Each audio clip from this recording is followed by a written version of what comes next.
kitchen, was probably originally built in 1985.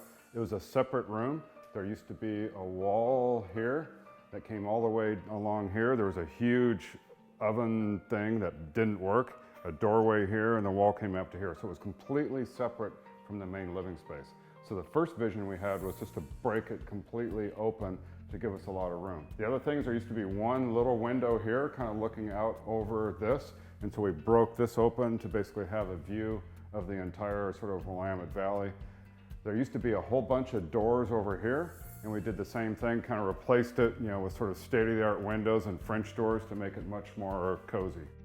We put in the tile floor here. They're from Mexico, and when they lay them out to dry them and cure them, occasionally things like coyotes and cats, run across. And chickens. And chickens, so you'll see all over our little footprints, right? And they're like, hey, do you want us to keep this? It's like, absolutely, right? So there's all sorts of creature footprints all over it. And of course we did that, the entire floor.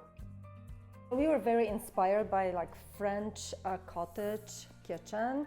And so when I talked to Natalie about the design, she did an amazing job. Basically, whenever we had to choose material or colors, she already knew what we like. And so she would have a couple of them lined up and asking, oh, what do you think about this?